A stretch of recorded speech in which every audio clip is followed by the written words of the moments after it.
ఏది అయినా ట్రై చెయ్యి ఆచి చికెన్ మసాలా. ఆచి చికెన్ మసాలా.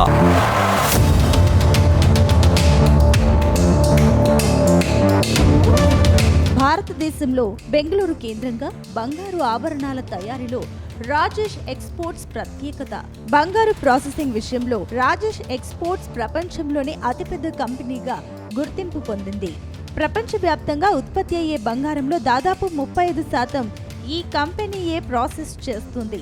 భారతదేశం నుంచి బంగారు ఉత్పత్తులను ఎగుమతి చేసే అతిపెద్ద సంస్థగా, ప్రపంచంలోనే అత్యల్ప ధరలకు ఆభరణాలు తయారు చేసే కంపెనీగా పేరుగాంచింది.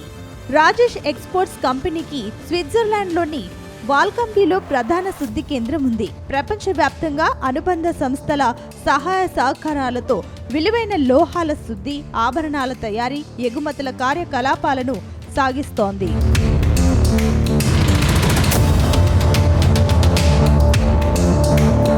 ప్రతిష్టాత్మక కంపెనీగా ఉన్న రాజేష్ ఎక్స్పోర్ట్స్ లిమిటెడ్ అవకతవకలకు పాల్పడినట్లు securities exchange board of India అనుమానించింది.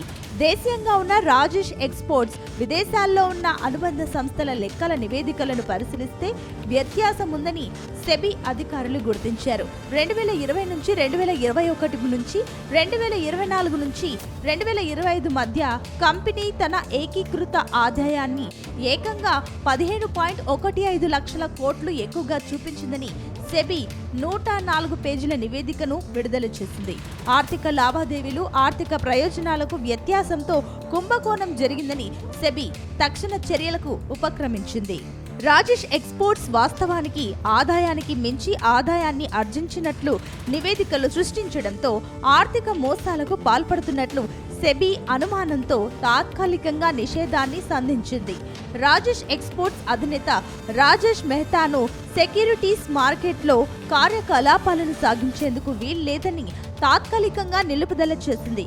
SEBI ప్రకారం REL 2021 నుంచి 2025 ఆర్థిక సంవత్సరాల మధ్య సుమారు 15.18 లక్షల కోట్ల ఏకీకృత ఆదాయాలను నివేదించింది. ఇందులో అనుబంధ సంస్థలకు చెందిన ఆదాయాలతో సుమారు 15.15 లక్షల కోట్లు, అంటే 99.8%. గ్రూప్ యొక్క ప్రధాన కార్యనిర్వాహక అనుబంధ సంస్థ అయిన వాల్కంబీ SA యొక్క ఆడిట్ చేయబడిన స్వతంత్ర ఆర్థిక నివేదికలతో సరిపోకపోవడంతో సెబీ చర్యలు తీసుకుంది.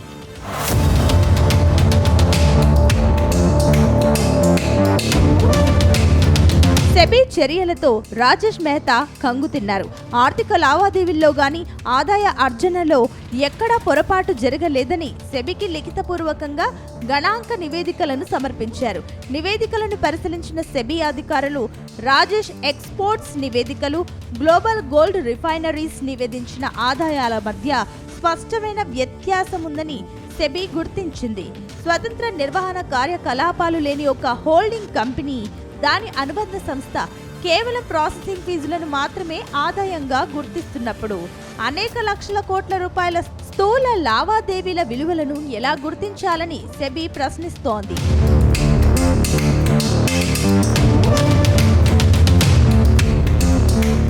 కంపెనీకి రావాల్సిన బాకీలు ట్రేడ్ రిసీవబుల్స్ బుక్స్ లో చాలా ఎక్కువగా కనిపిస్తున్నాయంటూ ఒక వాటాదారుడు చేసిన ఫిర్యాదుతో సెబీ అలర్ట్ అయింది. దీనిపై లోతైన దర్యాప్తు కోసం బిడో ఇండియా అనే ప్రత్యేక ఆడిటింగ్ సంస్థను రంగంలోకి దించింది. అయితే విచారణ సమయంలో కంపెనీ యాజమాన్యం తన అకౌంటింగ్ రికార్డులను, కంప్యూటర్ డేటాను ఏ కస్టమర్కు ఎంత అమ్మారనే వివరాలను ఆడిటర్లకు ఇవ్వకుండా దాటవేసిందని సెబీ ఆరోపించింది. ముఖ్యంగా స్విట్జర్లాండ్లో ఉన్న తమ అనుబంధ సంస్థల నుంచి వేల కోట్ల ఆదాయం వచ్చినట్లు బిల్లులు చూపించారు. కానీ దానికి సంబంధించిన ఎలాంటి గట్టి ఆధారాలు ఆడిటింగ్ బృందానికి సమర్పించకపోవడంతో సెబీకి అనుమానం తలెత్తింది.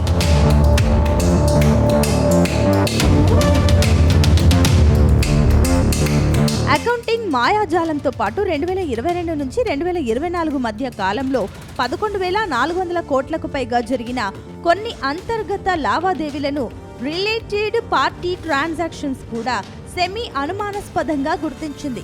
అంటే కంపెనీకి సంబంధించిన సొంత వ్యక్తులు లేదా సంస్థల మధ్య ఈ నిధులు చేతులు మారినట్లు తేలింది. తదుపరి ఆదేశాలు వచ్చే వరకు రాజేష్ మెహతా షేర్ మార్కెట్స్ లో ఎలాంటి వ్యాపార కార్యకలాపాలు నిర్వహించకుండా బ్రేక్ వేసింది. ఈ వార్త బయటకు రావడంతోనే ఇన్వెస్టర్లు భయపడి షేర్లను అమ్మేయడంతో రాజేష్ ఎక్స్పోర్ట్ షేర్లు ఒక్కరోజు 5% నష్టపోయి లోయర్ సర్క్యూట్ ను తాకాయి.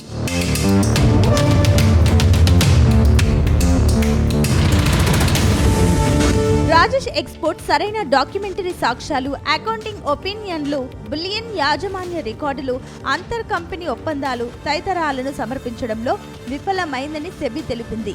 ఈ నేపథ్యంలోనే కంపెనీ సెక్యూరిటీల నిర్వహణ చేయకుండా company promoter, chairman, CEO Rajesh మెహతాపై నిషేధం విధించింది. సెబీ చర్యలను రాజేష్ ఎక్స్పోర్ట్స్ యాజమాన్యం ఖండించింది. తమ కంపెనీ ఆదాయ లెక్కలన్నీ 100% కరెక్ట్గా ఉన్నాయని, సెబీకి తమకు మధ్య జరిగిన కొన్ని సమాచార లోపాల వల్లే ఈ గందరగోళం ఏర్పడిందని కంపెనీ సమర్థించుకుంటోంది. అయితే ఇంత పెద్ద కంపెనీపై ఇలాంటి తీవ్రమైన ఆరోపణలు రావడం సాధారణ పెట్టుబడిదారుల నమ్మకాన్ని దెబ్బతీసిందని విచారం వ్యక్తం చేసింది.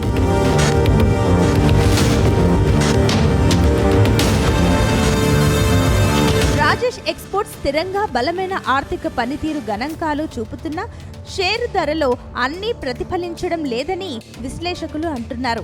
2023 ఫిబ్రవరిలో 1028.40 వద్ద గరిష్ట స్థాయిని తాకిన ఈ కంపెనీ షేరు ధర క్రమంగా క్షీణిస్తూ వచ్చింది. 2026 ఏప్రిల్ 2 నాటికి ₹80.11 పరిమితమైంది. తర్వాత కాస్త పుంజుకుంది. అయితే తాజా పరిణామాల నేపథ్యంలో మళ్లీ లోయర్ సర్క్యూట్కు చేరింది. బీఎస్ఈలో 4.99% నష్టంతో 104.65 వద్ద స్థిరపడింది. సంస్థ మార్కెట్ విలువ 3089 కోట్లకు పరిమితమైంది. ప్రభుత్వ రంగ జీవిత బీమా సంస్థ ఎల్ఐసికి ఈ కంపెనీలో మార్చి చివరకు 10% వాటా ఉంది. అలాగే 1,94,110 మంది రిటైల్ మదుపర్లకు 14.13% వాటాలున్నాయి. ఇప్పుడు వీరి వాటా విలువ ఏ స్థాయికి వెళ్తుందోనని ఇన్వెస్టర్లు అనుమానం వ్యక్తం చేస్తున్నారు.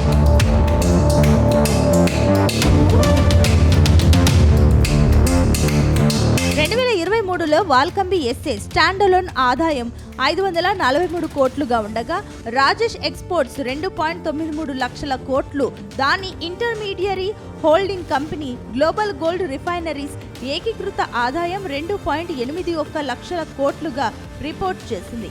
అంటే ఏకీకృత స్థాయిలో చెప్పిన ఆదాయాల్లో 0.5% కంటే తక్కువగా మాత్రమే వాల్కంబి స్టాండలోన్ ఆదాయాలున్నాయి.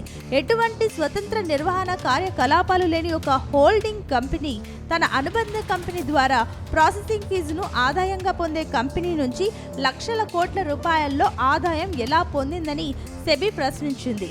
రాజేష్ ఎక్స్పోర్ట్స్ సరైన డాక్యుమెంటరీ సాక్ష్యాలు, అకౌంటింగ్ ఒపీనియన్లు, బులియన్ యాజమాన్య రికార్డులు, అంతర్ కంపెనీ ఒప్పందాలు తదితరాలను సమర్పించడంలో విఫలమైందని సెబీ తెలిపింది.